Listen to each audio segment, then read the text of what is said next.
ஒரு இடத்துல கச்சேரி கேட்க போயிருக்கேன். அந்த கச்சேரி லைவ் ஸ்ட்ரீம் பண்ணப்படுற கச்சேரி. எனக்கு முன்னாடி ஒரு லேடி உட்காந்து கச்சேரி கேட்டுருக்காங்க. அவங்க கச்சேரி கேட்கல, இப்படி ஃபோனை தான் பார்த்துட்டு இருக்காங்க. சரி, ரொம்ப நேரமாக இப்படியே பார்த்துட்டு காதில் ஹெட்ஃபோன்ஸ் வர மாட்டேன்னாங்க. என்ன தான் பண்ணுறாங்களேன்னு லைட்டாக இப்படி தப்பு தான் இப்படியே எட்டி பார்த்தேன், என்ன தான் பண்ணுறாங்கன்னு. இந்த நடந்துட்டு இருக்கிற கச்சேரியை லைவ்ல கேட்டுட்டு இருக்காங்க யூடியூப்ல, அந்த ஹாலில் உட்காந்துட்டு. ஏன்னா அங்கே கமெண்ட் எழுதலாம் இமீடியட்டா, உடனே இந்த ராகம் பாடுறாங்க, இது இந்த ராகம் பாடு. அதில் அவங்களுக்கு ஒரு சந்தோஷம். என் பக்கத்தில் வந்தார், சார் உங்கள் போஸ்ட் படித்தேன், ஏன்னா I am also guilty of doing it, நான் மேக்ஸிமம் அவாய்ட் பண்ண ட்ரை பண்ணுறேன் அப்படின்னு சொல்லிட்டு கச்சேரி ஆரம்பிச்சிருத்து. அவர் இப்படி ஃபோனில் உட்காந்து, நான் இங்கே பக்கத்தில் உட்காந்துட்டு இருக்கேன். இப்படி தான் கச்சேரி இருக்கணும் அப்படின்னு நம்ம ஒரு எண்ணத்தோட ஒரு கச்சேரிக்குள்ளே போய் உட்காந்தா அந்த ஆர்டிஸ்ட் வந்து அதே மாதிரி பாடங்கிற ஒரு கட்டாயம் கிடையாது.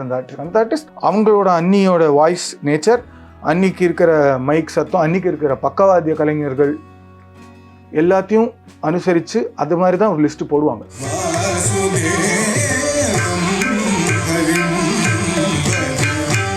உங்களை பற்றி ஒரு விமர்சனத்தை நான் உங்கள்கிட்ட கேட்டால் கோச்சுப்பீங்களா, கரெக்டாக பதில் சொல்லுவீங்களா? என்ன விமர்சனம் சொல்லுங்கள். கச்சேரி மேடைகளை ரொம்ப சேஷ்டைகள் பண்ணுறீங்க, அந்த மாதிரி ஒரு சூழலுக்கு தள்ளப்பட்டிருக்காங்க சார், வேற வழி இல்லை.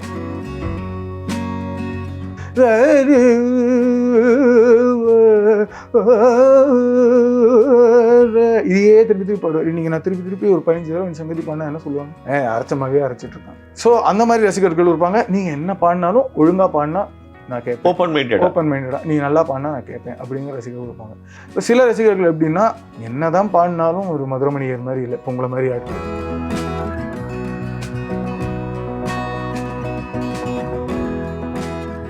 வணக்கம் வாவ் தமிழா நண்பர்களே.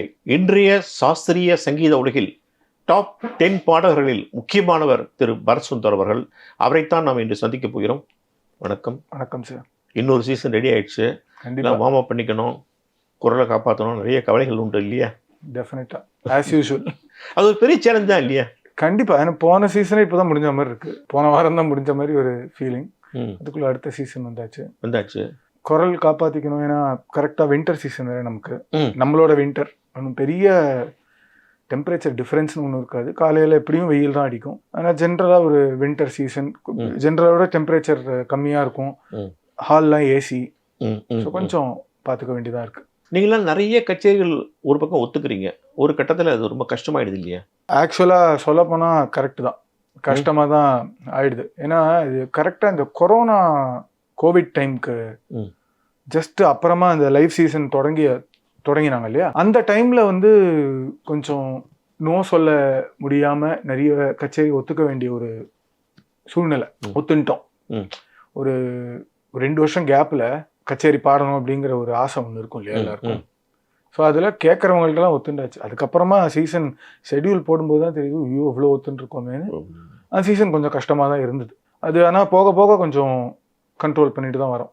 இந்த மாதிரி நிறைய ஒத்துக்கிறோமோ, ஒரு கச்சேரியில் ரொம்ப அசுரத்தனமாக பாடுவோம், இன்னொரு கச்சேரியில் கொஞ்சம் ஓரளவு பாடினா போரும் அப்படிங்கிற ஒரு எண்ணம் வந்துடும் இல்லையா? எண்ணம் வராது, எல்லா கச்சேரியிலும் அசுரத்தனமாக பாடணும்னு தான் நினைப்போம். வாய்ஸ் முடியாது, உடம்பு ஒத்துழைக்கணுமே. என்ன இருந்தாலும் உடம்பு தானே. மனசு வேகமாக போகும், உடம்பு கொஞ்சம் ஸ்லோ டவுன் பண்ணும். கஷ்டம்தான். இன்றைக்கி சங்கீத சபாக்கள் பெருகிடுச்சு, சங்கீத கலைஞர்களும் பெருகிட்டாங்க, குவான்டிட்டி பெருகிடுச்சு. சங்கீத குவாலிட்டி அவ்வளோ இருக்கா?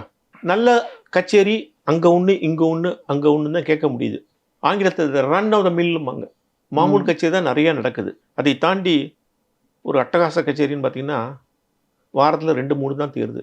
எல்லாருமே வந்து நல்லா பாடணும்னு நினச்சி தான் பாடுவாங்க. யாருமே வந்து சுமாராக பாடணும் இல்லை ஓபி அடிக்கணும் அந்த மாதிரி யாரும் பாடுறதில்லை. எல்லோரும் உழைச்சி பாடணுன்னு தான் முயற்சி பண்ணுறாங்க. ஆனால் இந்த குவாலிட்டிங்கிறது வந்து ரொம்ப ரொம்ப ஒரு சப்ஜெக்டிவான ஒரு வார்த்தை. இப்போ உங்களுக்கு பிடிச்ச சில விஷயங்கள் எனக்கு பிடிக்காமல் இருக்கலாம், எனக்கு ரொம்ப அட்ராக்டிவாக இருக்கிற சில விஷயங்கள் உங்களுக்கு காதில் ஏற்காமல் இருக்கலாம். இது ரொம்ப நார்மலான ஒரு விஷயம்தான். பொதுவாகவே வந்து அந்த காலத்து இசையோட கம்பேர் பண்ணி பேசுனீங்கன்னா இன்னைக்கு வந்து இசை மட்டும் இல்லை, எல்லா விதத்துலையுமே we are all moving towards logic.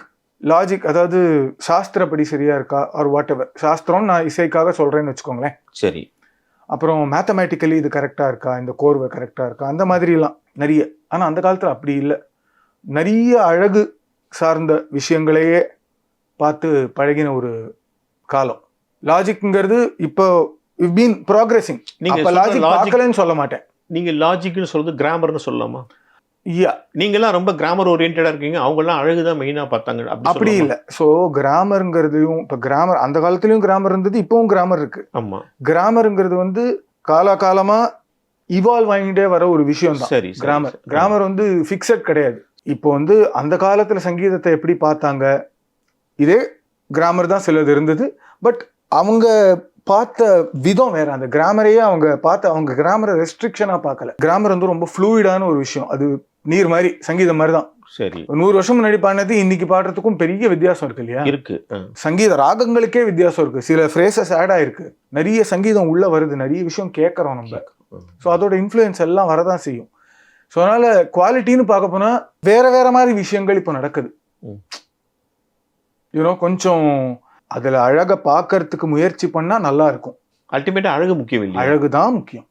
அல்டிமேட்டா அழகுதான் முக்கியம். அழகை விட்டுட்டு என்ன பாக்குறாங்க நீங்க சொல்றீங்க? இப்போ வந்து மிருதங்கம் எடுத்துக்கோங்களேன். சரி, அந்த காலத்துல ஒரு கோர்வை வாசிப்பாங்க, சில கோர்வைகள் வாசிப்பாங்க. அது வந்து இன்னைக்கு லாஜிக் படி பார்த்தா தப்பு அப்படின்னு சொல்லுவாங்க. சார் அது அந்த காலத்துல ஏதோ பண்ணாங்க சார் அந்த மாதிரி. ஆனா அது ரொம்ப அழகா இருக்கும் கேட்கறதுக்கு.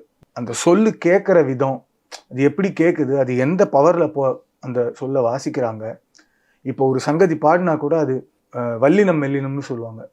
இப்போ ராம்நாத் கிருஷ்ணன் அவர்கள்லாம் பாடும்போது கேட்கும்போது இங்க ஒரு ஒரு ஒரு இப்படி கேட்கும் கீழே, மருவக பாரிஜாத பெருசாப்பட்டு சரோஜன் சின்னதா பாடுவார். அந்த அந்த அழகு அந்த மாதிரி விஷயங்கள் பாருங்க. இன்னைக்கு வந்து மருவக பாரிஜாத்த கரெக்டா அந்த நோட்ல இருக்கா, தேவகாந்தாரியா கேக்குதா, இன்னைக்கு தெரிஞ்ச தேவகாந்தாரியா கேக்குதா, அந்த மாதிரி ஒரு எண்ணம் வந்துருச்சோ அப்படிங்கிற ஒரு ஐயம் தான். அழகுதான் அல்டிமேட்லி முக்கியம். அது எல்லாரும் ரியலைஸ் பண்ணுவாங்க சம் பாயிண்ட் கண்டிப்பா. அந்த அழகுங்கிறது இன்னைக்கு மிஸ் ஆகுது. இந்த மாதிரி வெறும் கட்டமைப்பை மட்டும் பார்த்தா அழகு எப்படி கண்ணுக்கு தெரியும்? கட்டமைப்புக்கு பின்னாடி இருக்கிற அழகை பார்க்கணும் இல்லையா? பார்க்க மாட்டேங்கிறாங்க. பார்க்க மாட்டேங்கிறாங்கிறத விட பார்க்கணுங்கிறது தான் என்னோட ஆசை. ஜாக்கிரதையா பேசுறீங்க. நியாயமா பேசுறேன். யாருக்குமே பார்க்க கூடாதுங்கிற ஒரு எண்ணம் எல்லாம் கிடையாது சார். யாராவது அசிங்கமா பாடணும்னு நினைப்பாங்களா சொல்லுங்க? இல்ல, அதெல்லாம் அதுக்குன்னு இது அசிங்கம்னு நான் சொல்ல வரல. இதையும் மீறி ஒரு ஒரு கலையில அழகுங்கிறது நீங்க சொன்ன மாதிரி அப்டிராக்ட் தான். நான் பேசுற மாதிரி தான் இருக்கும் சில விஷயங்கள். ஒருத்தருக்கு ஒரு ஒரு விஷயத்துல அழகு தெரியும். இவங்க இது போறன்னு நினைக்கிறாங்க இப்போ அட் திஸ் பாயிண்ட். போக போக ஏஜ் மெச்சூரிட்டி எல்லாமே இருக்கு. அது காரணம் வந்து நான் ஒண்ணு சொல்றேன். இன்னைக்கு வித்வத் இருக்கு பாருங்க, வித்வத் முக்கியம்தான். அல்டிமேட்டா எல்லாரும் கூட்டம் வரணும் இல்லையா? அதான முக்கியம். கூட்டம் வரணுங்கிறது நிறைய பேருக்கு முக்கியம். கூட்டம் வரணும். ஸோ வித்வத் முக்கியம்தான். அதுக்கு வித்வத்தை விட முக்கியம் மார்க்கெட்டிங். அந்த மார்க்கெட்டிங் நம்ம சரியா பண்ணிட்டா கூட்டத்தை கூட்டிப்பிடலாம் அப்படிங்கிற ஒரு எண்ணம் இங்கே நிறைய பேருக்கு வந்துருச்சா இல்லையா? அந்த மாதிரி ஒரு சூழலுக்கு தள்ளப்பட்டிருக்காங்க சார். வேற வழி இல்லை. ஏன்னா நீங்க அந்த காலத்துக்கும் இந்த காலத்துக்கும் நீங்க கம்பேரிசன் ட்ரா பண்ணீங்கன்னா, கச்சேரி கூப்பிட்டாங்க, பாடினாங்க, மக்கள் வந்து கேட்டாங்க, போனாங்க. ஒரு 1000 ரூபாய் 500 ரூபாய் வாங்கி பாடிட்டு போனாங்க. அந்த காலத்துல 1000 ரூபாய் 500 ரூபாங்கிறது இந்த காலத்து 1 லட்சம் ரூபாய்க்கு சமானம். அது வேற விஷயம், அதை விடுங்க. பட் அவங்க இப்போ ஒரு ஒரு இமேஜின் பண்ணி பாருங்களேன், ஒரு ஜிஎன் சாரோ ஒரு செம்மங்குடியோ அவங்க கச்சேரி அவங்களே வியாபாரம் பண்ணதுண்டா? பண்ணதில்லை. மார்க்கெட்டிங் பண்ணதுண்டா? அந்த மாதிரி ஒரு நிலைமை அவங்களுக்கு கிடையாது. பத்திரிகைகள் தான் பண்ணாங்க. பத்திரிகைகள் தான் பண்ண. ஆமா, பத்திரிகைகள் தான் பண்ணாங்க, போஸ்டர் அடிச்சாங்க, எல்லாம் பண்ணாங்க. இன்னைக்கும் பத்திரிகை பண்றாங்க, போஸ்டர் அடிக்கிறாங்க. அதையும் மீறி அந்தந்த ஆர்டிஸ்ட் அவங்களோட சோஷியல் மீடியா பேஜஸ்ல வந்து தான் கச்சேரியை போடணும். அதுக்கப்புறம் அந்த கச்சேரி முடிஞ்ச உடனே அந்த கச்சேரியோட வீடியோ தான் இருக்கா, அதை போஸ்ட் பண்ணும். நான் இங்க பாடியிருக்கேன், நான் இப்படி பாடியிருக்கேன் அப்படின்னு. வளர்ச்சியா எனக்கு தோணலை. இது ஒரு வளர்ச்சி. நம்மளால நம்மளோட கெரியரை கண்ட்ரோல் பண்ண முடியும் அப்படிங்கிற வளர்ச்சி. ஆக்சுவலா கண்ட்ரோல்லாம் பண்ண முடியாது யாராலையுமே. சரி, மார்க்கெட்டிங் என்னதான் மார்க்கெட் பண்ணாலும் you can sell a bad product with good marketing only once. நம்ம ஒழுங்கா பாடினாதான் நமக்கு அடுத்த தடவை வருவாங்க. மார்க்கெட்டிங் ஓரளவுக்கு காப்பாற்றும். கண்டிப்பா, டெஃபினட்டா ஓரளவுக்கு இப்போ இந்த காலத்துல தேவைப்படுது. பட் நிறைய பேர் சோஷியல் மீடியாவை ரொம்ப நம்பி இருக்காங்க. Unfortunately, S. எனக்கு அன்ஃபார்ச்சுனேட்லி, பல பேருக்கு ஃபார்ச்சுனேட்லி அப்படி நினைக்கிறதுனால தானே நம்பி இருக்காங்க. சார் நீங்க பாருங்க, இப்போ ஆர்ட் வந்து ஒரு எக்ஸ்பிரஷன் தானே.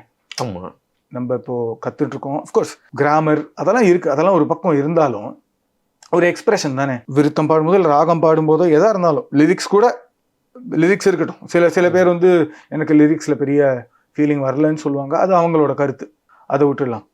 பட் என்ன பாடினாலும் நம்ம ஒரு ஃபீலிங் ஒரு இமோஷனை எக்ஸ்பிரஸ் பண்ண ட்ரை பண்றோம் இல்லையா? அது ரொம்ப முக்கியம். அந்த இமோஷன் மேல அந்த கவனம் இருக்கணும். ஸோ நீங்கள் இப்போ சோஷியல் மீடியாக்காக நான் வந்து வாரம் நான் வந்து கம்பல்சரியாக ஒரு 2 வீடியோ போஸ்ட் பண்ணி போடுறேன் அப்படின்னு ஒரு சங்கல்பம் மாதிரி பண்ணிட்டு பண்ணேன்.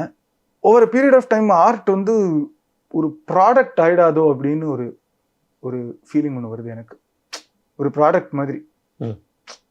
ஒரு கம்பெனி வந்து நிறைய இது கொடுத்துனே இருக்கணும், சப்ளை இருந்துனே இருக்கணும் இல்லையா?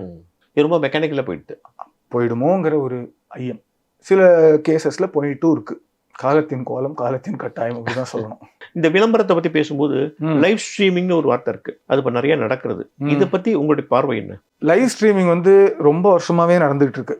இது வந்து போஸ்ட் கோவிட் கொஞ்சம் அதோட ஆதிக்கம் ஒரு தாக்கம் ஜாஸ்தியாவே இருக்கு. சரி. ஏன்னா கோவிட் சமயத்துல வந்து யாருக்குமே என்ன பண்றதுன்னு எதுவுமே தெரியல. சரி. கச்சேரிகள் கிடையாது, கேட்கறதுக்கும் கச்சேரி இல்லை. ஸோ அதனால எல்லாரும் வீட்டுல இருந்தே பாடி போஸ்ட் பண்ணிட்டு இருந்தாங்க. அதுக்கப்புறம் கச்சேரி எல்லாம் லைவ் ஸ்ட்ரீமிங் பண்ண ஆரம்பிச்சாங்க. வெளிநாட்டில் இருக்கிற ரசிகர்கள்லாம் கேட்கறதுக்கு ஒரு 2 வருஷத்துக்கு அது போச்சு. ஓகே.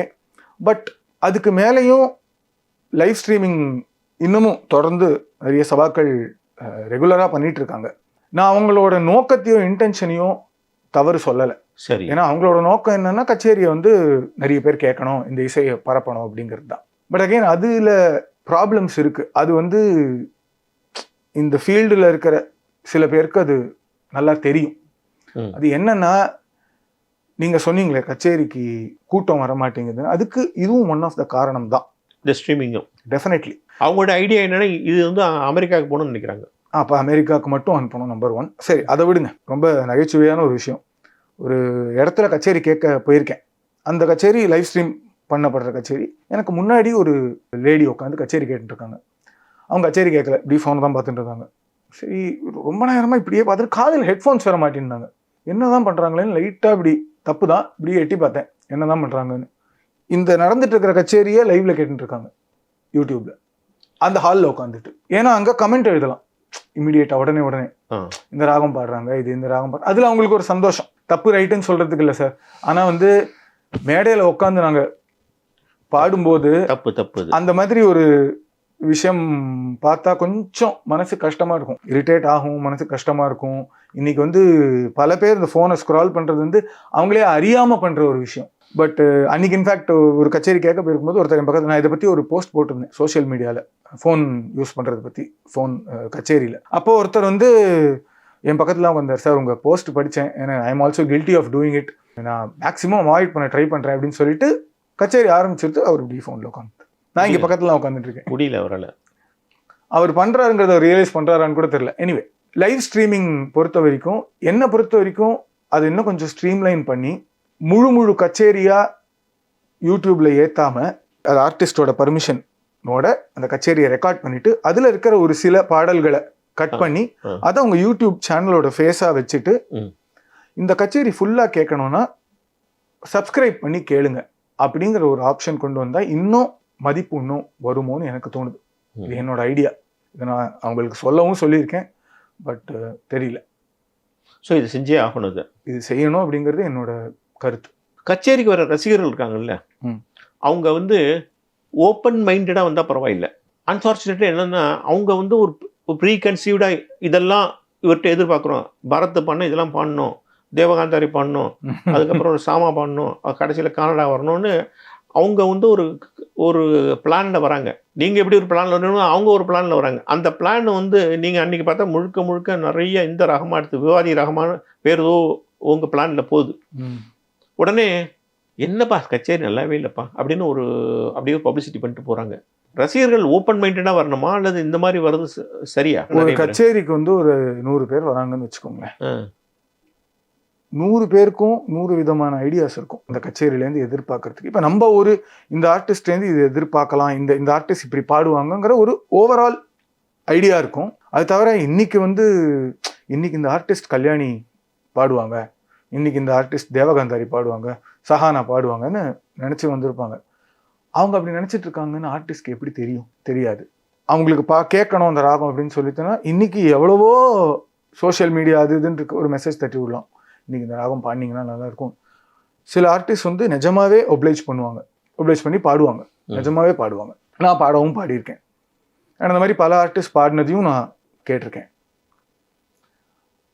பட் பொதுவாக ஒரு ஓப்பன் மைண்டோட கச்சேரி கேட்க வந்தால் பெட்டர், எந்த கச்சேரியாக இருந்தாலும். ஏன்னா நம்ம ஒரு எண்ணத்தோட கச்சேரிக்கு இப்படி தான் கச்சேரி இருக்கணும் அப்படின்னு நம்ம ஒரு எண்ணத்தோட ஒரு கச்சேரிக்குள்ளே போய் உக்காந்தா அந்த ஆர்டிஸ்ட் வந்து அதே மாதிரி பாடங்கிற ஒரு கட்டாயம் கிடையாது. அந்த ஆர்டிஸ்ட் அவங்களோட அன்னியோட வாய்ஸ் நேச்சர், அன்னைக்கு இருக்கிற மைக் சத்தம், அன்னைக்கு இருக்கிற பக்கவாத்திய கலைஞர்கள் எல்லாத்தையும் அனுசரித்து அது மாதிரி தான் ஒரு லிஸ்ட்டு போடுவாங்க. ஸோ அதை தான் அவங்க பாட பார்ப்பாங்க. பாடின லிஸ்ட்டு எப்படி பாடினாங்க, அது மோசமாக பாடினாங்கன்னா மோசமாக பாடினாங்க, ஓகே. பாடின லிஸ்ட்டு நான் இதை நினச்சி இதை பாடுவாங்கன்னு நினச்சி நான் வந்தேன் அப்படின்னு சொன்னாங்கன்னு ஜோசியா இல்லை அது மாதிரி நிறைய பேர் சொல்கிறாங்களே கச்சேரி போகும்போது. டெஃபினட்டாக சொல்லுவாங்க, நிறைய பேர் சொல்லுவாங்க, சொல்ல தான் சொல்லுவாங்க. அப்போ வந்து கேட்பாங்க நீங்கள் இந்த ராகம் பாடிருக்கலாமே, அடுத்த கச்சேரியில் பாடுறோம்னு சொல்லுவோம், அவ்வளோதான். அடுத்த கச்சேரி வரமாட்டார், அவர் வரலன்னா அதுக்கு நான் என்ன சார் பண்ண முடியும்? இதுதான் பிரச்சனை. அது ஒன்றும் சில பேர் சீட்டை கொடுத்துட்டு அவங்க மட்டும் கிளப்பி விடுவாங்க ஒரு 10 நிமிஷத்துல. அதுவும் நடக்கும். அதாவது எது நம்ம கண்ட்ரோல் இல்லையோ அதை பற்றி கவலைப்படுறதுல பிரயோஜனமே இல்லை. நீங்கள் ரொம்ப ஃபிலசாபிக்கலான ஆளா? கொஞ்சம். ஆமாம். கச்சேரிக்கு பிளான் பண்ணிட்டு போவீங்களா, இந்த ஆடியன்ஸ்க்கு இப்படி இதை பண்ணால் சரியாக வரும், இங்கே போய் ரொம்ப போய் கஷ்டமாலாம் போய் முயற்சி பண்ணக்கூடாது அப்படின்னு? சில கச்சேரிகளுக்கு பிளான் பண்ணுறது உண்டு. ஆனால் பிளான் பண்ணால் அங்கே போய் மெனு மாறிடும். அது நீங்கள் சொல்கிற மாதிரி ஆடியன்ஸை பார்த்து அந்த மூடை பார்த்து சில டைம் வந்து இப்போ ஒரு நல்ல ஒரு ஜோஷோட நல்ல ஒரு இதோட போயிருப்போம். ஃபர்ஸ்ட் 2 பாட்டில் மைக்கு காங்கின்னு சத்தம் போடும், மூட் அப்செட் ஆகிடும். ஸோ திருப்பி அந்த மூடை ரீகெயின் பண்ணி ஒரு ராகம் பாடுறதுக்கோ இல்லை ஒரு நிறவல் பாடுறதுக்கோ டைம் எடுக்கும். ஸோ அது அந்த டைம் எவ்வளோ குவிக்காக அதை ரிகூப்பரேட் பண்ண முடியுது அப்படிங்கிறது எக்ஸ்பீரியன்ஸில் தான் இருக்குது. ஸோ அந்த மாதிரி நேரத்தில் வந்து நம்ம டிசைட் பண்ணிட்டு போனது ஒருவேளை ஒர்க் அவுட் ஆகாதோ வேறு ஏதாவது பாடலாம் அப்படின்னு சொல்லிட்டு மாற்றுறது உண்டு. கண்டிப்பாக உண்டு. விமர்சனங்களை நீங்கள் எப்படி எடுத்துப்பீங்க சார்? விமர்சனம்ங்கிறது அந்த தனிப்பட்ட நபரோட கருத்து, அது கரெக்டு தப்புங்கிறதுக்கு நான் வரல. ஆஸ் அ மியூசிஷியன் உங்களுக்குன்னு ஒரு சில விஷயங்கள் நமக்கு தெரிஞ்சிருக்கும், இது இப்படி தான் இருக்கும், இது இப்படி ஏன் இன்னைக்கு தப்பாக போச்சு. ஏன்னா நம்ம தப்பாக பண்ணணும்னு நமக்கு இன்னொருத்தர் சொல்லி தான் நமக்கு தெரியணும்னா நம்ம பாடுறதே பிரயோஜனம் கிடையாது. அப்படி நம்ம தப்பாக பாடணும் இன்னொருத்தர் சொல்லிட்டாருன்னா ஆமாம் நான் தப்பாக தான் பாடினேன், அது எப்படி திருத்திக்கணும்னு தெரியும். சில விஷயங்கள் வந்து நம்ம காதுக்கும் நம்ம இதுக்கும் அப்பாற்பட்டு சில விஷயங்கள் இருக்கும். சில விஷயங்கள் நம்ம பார்க்க தவறிடுவோம். இப்போ நான் சொன்ன மாதிரி சில விஷயங்கள் நம்ம டெக்னிக்கலாக பார்ப்போம், டெக்னிக்கலாக மட்டுமே பார்ப்போம், அது அழகாக போய் ரீச் ஆகிருக்காது. நம்ம ஒரு விஷயம் கன்வே பண்ணணும்னு நினைப்போம், ஆனால் அது அப்படி கன்வே ஆகிருக்காது. உங்களுக்கு அது வேறு மாதிரி கேட்டிருக்கும், இது அவசியமாக படலையே, இது அனாவசியமாக இருக்கேன்னு நீங்கள் சொன்னீங்கன்னா நான் அதை அப்படி ஃபேஸ் வேல்யூவில் என்ன நான் இவ்வளோ கஷ்டப்பட்டு பண்ணேன், அவர் வந்து இதை உதாசீனப்படுத்திட்டாரேன்னு ஃபேஸ் வேல்யூவில் எடுத்துக்காம ஓகே ஏன் சொல்கிறாரு அப்படின்னு யோசிக்க தொடங்கினா அதுலேருந்து ஏதாவது ஒரு நல்ல விஷயம் இருந்ததுன்னா கண்டிப்பாக எடுத்துக்கணும். ஒரு வயசான ஒருத்தர் வந்து நீங்கள் நிறைய தமிழ் பாட்டு பாடுறதே இல்லை, இன்ஃபேக்ட் நான் நிறைய தமிழ் பாட்டு பாடுவேன் அப்படின்னு சொல்லுவார். நீங்கள் நிறைய தமிழ் பாட்டு பாடுறதில்லை, தமிழ் பாட்டு மெயின். அவருக்கு என்ன தமிழ் பாட்டில் ராகம் நிறவல் சுரம் பாடியே ஆகணும். அது அந்த மாதிரி பாடல்களும் பாடுறது உண்டு. அந்த கச்சேரிக்கு அவர் வரல. இப்போ நீங்கள் சொன்ன மாதிரி அவங்க பாட்டு சீட் எழுதி கொடுத்துட்டு வேறு கச்சேரிக்கு போயிடுவாங்கங்கிற மாதிரி அப்படி வந்தது. ஸோ அது வந்து நிறைய பாடுறேன் சார், நீங்கள் அந்த கச்சேரிக்கு வாங்கன்னு, அந்த கச்சேரிக்கு அவர் வரல. இதெல்லாம் வந்து பேக் ஆஃப் த ஹெட்ல இருக்கும். உங்களை பற்றி ஒரு விமர்சனத்தை நான் உங்கள்கிட்ட கேட்டால் கோச்சிப்பீங்களா, கரெக்டாக பதில் சொல்லுவீங்களா? என்ன விமர்சனம் சொல்லுங்க. கச்சேரி மேடைகளை ரொம்ப சேட்டைகள் பண்ணுறீங்க, ஓவர் சேட்டை அவர்கிட்ட, அதாவது மூமெண்ட்ஸ்லாம் ரொம்ப ஜாஸ்தியாக இருக்குது அப்படின்னு உங்களை பற்றி ஒரு விமர்சனம் வருது. இன்ட்ரெஸ்டிங். நான் இதான் ஃபர்ஸ்ட் டைம் கேட்குறேன். இது அது ஏன் விமர்சனமாக வைக்கிறாங்க? அவங்களுக்கு டிஸ்ட்ராக்டிங்காக இருக்காம அது? அதாவது அவங்க என்ன சொல்ல வராங்கன்னா ரொம்ப ப்ரிசைஸாக சொன்னால் ஒரு சாதாரணமான சங்கதிகளும் ரொம்ப அசாதாரணமாக போடுறாப்புல ஒரு ஆக்டிங் பண்ணுறாரு அப்படிங்கிறாங்க. என்ன பற்றியா? ஆமாம், நான் அப்படியே ரிவர்ஸ் தான் கேள்விப்பட்டிருக்கேன். எனிவே எல்லாமே நான் கேள்விப்பட்டது. இன்னொன்று என்னென்னா, நீங்கள் வந்து ஒரு ராகத்தை பாடும்போது அந்த ராகத்தோட ஜீவனை உடனே காமிச்சிடணும். அதாவது ஒரு 30 செகண்ட்ஸ்குள்ளேயே காமிச்சிடணும். அந்த ராகத்தோட ஜீவனை டக்குன்னு காமிக்கணுமா அப்படின்னு அவசியம் இல்லை. பாலமுரளி கேட்டால் அதெல்லாம் யார் சொன்னால் உனக்கும் கட்டுருவார். நீங்கள் வந்து ரொம்ப லேட்டாக அந்த ராகத்தோட அந்த ஜீவனான பிடிகள் இருக்குது பாருங்க, அந்த ராகத்துக்குன்னு உண்டான பிரத்யேகமான பிடிகள் இருக்குல்ல, அதை முதல்ல காமிச்சு ஆடியன்ஸ் இதுதான் நான் பாட போகிறேன்னு சொல்லாமல் சொல்லிட்டு பாடுறது ஒரு வழி. அதை நிறைய பேர், ஏன்னா எல்லாரும் பலதரப்பட்ட மக்கள் இருக்காங்க, நீங்கள் அதை கொஞ்சம் லேசாக அவனை டேண்டலைஸ் பண்ணிட்டு காட்டுறீங்க அப்படின்னு ஒரு விமர்சனம் இருக்குது. குற்றச்சாட்டு இல்லை, விமர்சனம். இன்ட்ரெஸ்டிங். இதுவும் நான் கேள்விப்பட்டதில்லை, இதுவும் யாரும் என்கிட்ட சொன்னது இல்லை. இது வேணுட்டே அவனை ஒரு சாதாரண அட்டானா கூட கொஞ்சம் அவனை லேசாக சுற்றி விட்டு அப்புறம் அட்டானாக்கு வரீங்க. அட்டானாவுடைய வேற சில பிடிகளை பிடிச்சிட்டு அப்புறம் ஜீவனான பிடிகளுக்கு வரீங்க. சார் இந்த ஜீவனான பிடிகள்ங்கிறது வந்து எதுன்னு கேட்பீங்க இல்ல, அடுத்தது. ரொம்ப ரொம்ப ட்ரிக்கியான ஒரு விஷயம். ஆமா. அதாவது ஜீவன்கிறதெல்லாம் நம்ம கேட்டு பழக்கப்பட்டது தான் நம்ம ஜீவன் சொல்லிட்டு இருக்கோம். நம்பர் 1 ம். நம்ம நிறைய கேட்டு கேட்டு கேட்டு பழக்கப்பட்டது. பாட்டான ஏன் கேட்டு பழக்கம் நமக்கு? யார் தருவார் இந்த அரியாசனம்லேருந்து நிறைய பல கீர்த்தனைகள் அப்படி ஒரு இருக்கு. இப்போ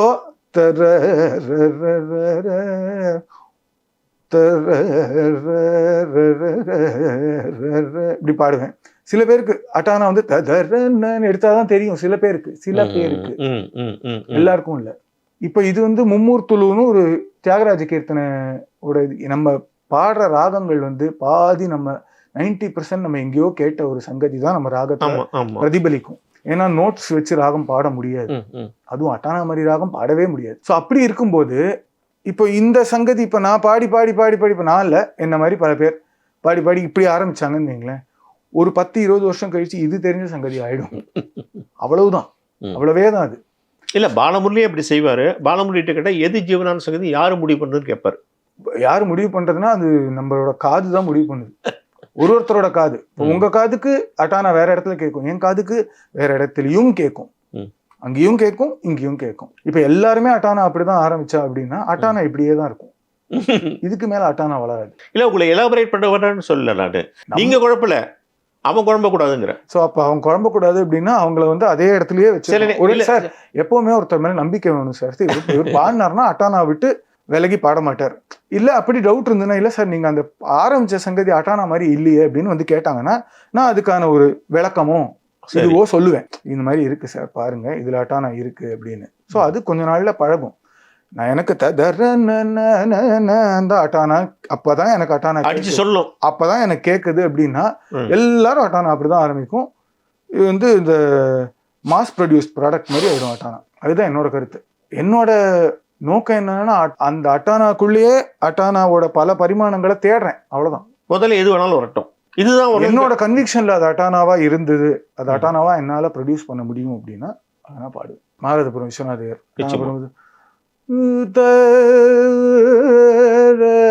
இந்த சங்கதியை 15 தடவை வரிசையா பாடுவார், திருப்பி திருப்பி பாடுவார்.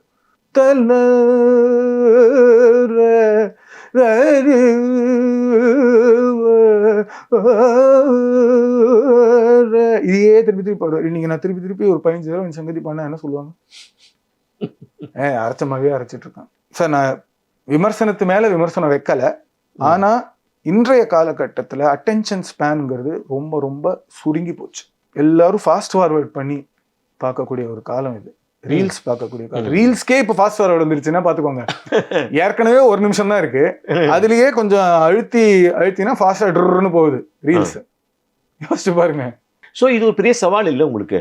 ஏன்னா இந்த மாதிரி ஒரு ஆவரேஜ் ரசிகர்கள், கோர் கர்நாடிக் ரசிகர்கள் எல்லாமே தான் ஒரு இடத்துல உட்கார்றாங்க. கண்டிப்பா யாரை சரியா திருப்திப்படுத்துறது இது ஒரு பெரிய சேலஞ்ச் இல்லையா உங்களுக்கு?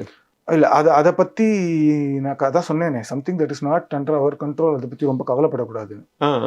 கவலைப்படக்கூடாது. நோக்கம் அதுவா இருக்கும். எல்லாருக்கும் நம்ம சங்கீதம் போய் சேரணும், நம்ம ஒரு நியாயமா பாடணும். அதுக்குன்னு எனக்கு தெரிஞ்சது எல்லாத்தையும் நான் என் மேதா விலாசத்தை காமிக்கிறேன் அப்படிங்கிற ஒரு ப்ரொபோஷன் வேணும். ப்ரொபோஷன் சொல்லுவாங்க. இதை நான் ஸ்ட்ரிக்ட்லி நான் கச்சேரியை பத்தி மட்டும் பேசுறேன். இசையும் இருக்கு, கச்சேரிங்கிறது அது ஒரு தனி தானே. நம்ம கச்சேரியில பிரசன்ட் பண்றோம், தெரிஞ்சது எல்லாத்தையும் ஒரு கச்சேரியில கொட்ட முடியாது.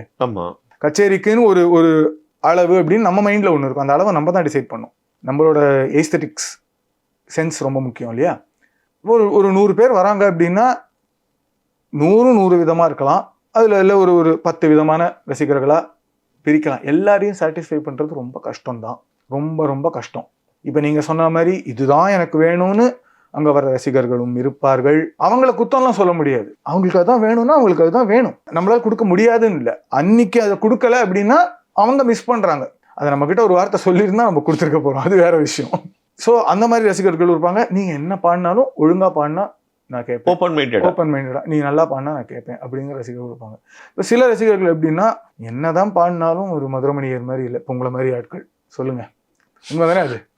சொல்லுங்க, சிரிக்காதீங்க, உண்மை ஒத்துக்கோங்க. நீங்க என்ன இருந்தாலும் எனக்கு மதுரமணியர் கரெக்ஷன் அப்படி இல்லை. நான் வந்து அப்படியே 10ஆம் பசலி இல்லை, பழமையால் நான் இல்லை. இல்ல பழமே இல்லை, எனக்கும் அது தோணுங்கிறேன். இல்லை நான் என்ன சொல்றேன்னா, என்னதான் இருந்தாலும் ஒரு மதுரை சோ மாதிரி இல்லையே, மணியர் மாதிரி இல்லையேன்னு நினைப்பேன். ஆனா அதே சமயம் வந்து ரொம்ப ரொம்ப நல்லா பண்ணா நான் ரொம்ப ரசிப்பேன். இப்போ நான் சீனிவாசனும் அப்படி ரசிச்சிருக்கேன். மான்லின் சிவாஷியோ, சஷாங்கையோ அவ்வளோ ரசிச்சிருக்கேன். டெஃபினெட்லி. ஏன் இந்த படத்தை நல்ல பாட்டுன்னு நானே அவர்கிட்ட நான் வந்து சொல்லியிருக்கேன்.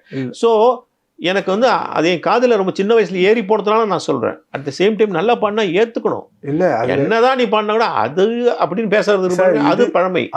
அது அந்த மாதிரி ஆட்களும் இருப்பாங்க.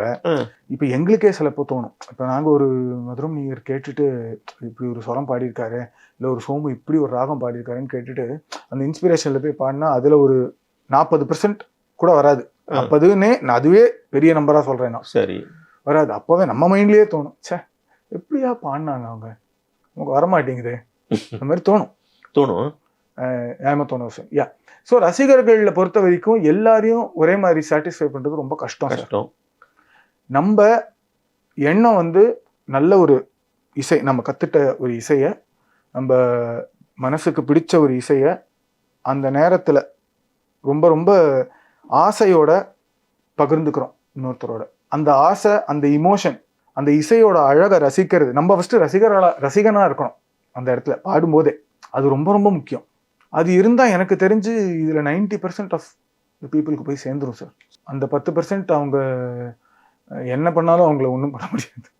நிறைய இளைஞர்கள் சொல்கிறேன், இளைய தலைமுறை நிறைய பேர் பாடுறாங்க, நல்லா பாடுறாங்க, கௌரவமாக பாடுறாங்க, அதில் ஒன்றும் தப்பே இல்லை. ஆனால் யாருக்குமே வந்து அதிகபட்சமாக 4 நிமிஷத்துக்கு மேலே அவங்களுக்கு கற்பனை இல்லை. அப்படியே போட்ட சங்கதியே போட்டுகிட்டே இருக்காங்க.